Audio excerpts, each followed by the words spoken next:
हाँ जी, so this question is from JAM 2025 and question number 16 है, यानी कि आपका क्वेश्चन है 2 मार्क्स का।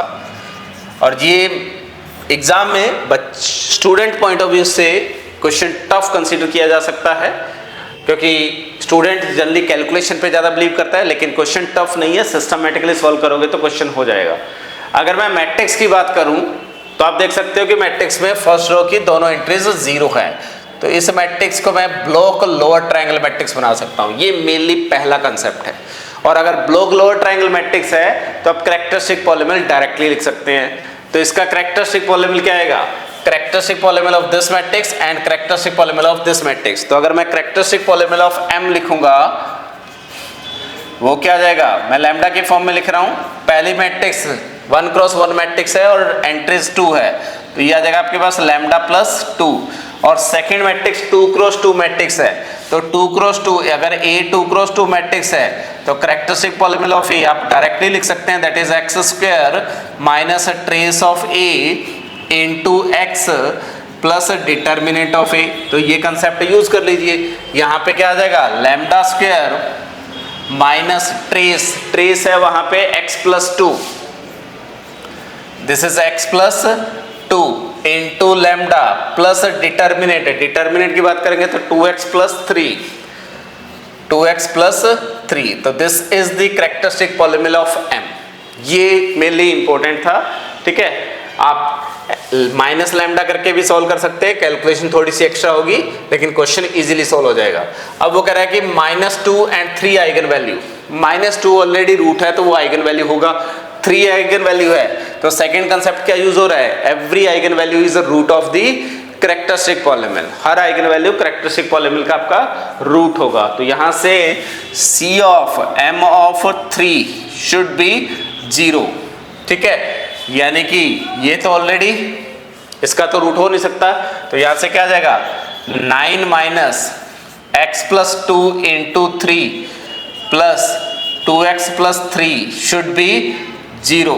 तो ये आपके पास आ गया -3x, ये 2x, तो माइनस x, ये 9 माइनस 6 3 और प्लस 3, तो ये आ गया 6 इक्वल टू 0। तो x इक्वल टू आपके पास 6 आ गया, ठीक है। और यहाँ आपको ऑप्शन में दिया हुआ है, पहला ऑप्शन कह रहा है कि x इक्वल टू 5, ये नहीं हो सकता।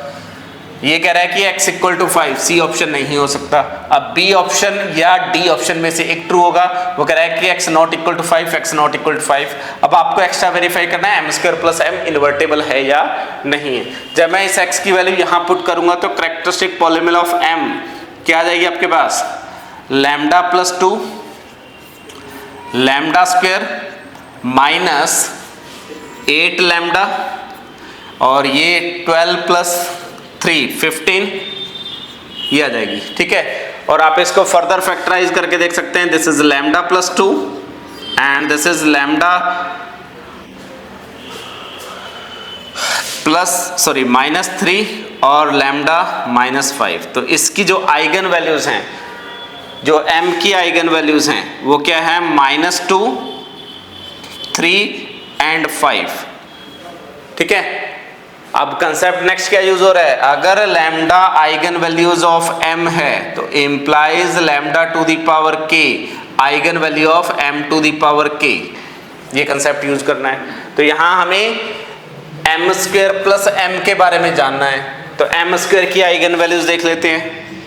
m² की आइगन वैल्यू क्या जाएंगी? 4 9 एंड 25, ठीक है। नेक्स्ट इनका सम की eigen value m plus m² की अगर आइगन वैल्यू देखेंगे तो दिस शुड बी 2 12 एंड 30।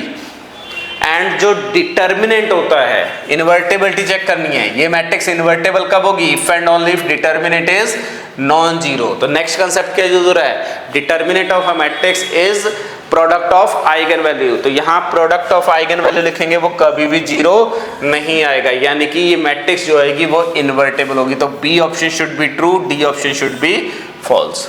मैं 1 बाय 1 स्टेप बाय स्टेप जा रहा हूँ, मैक्सिमम मैं 5-4 मिनट में क्वेश्चन सॉल्व कर दे रहा हूँ, ठीक है।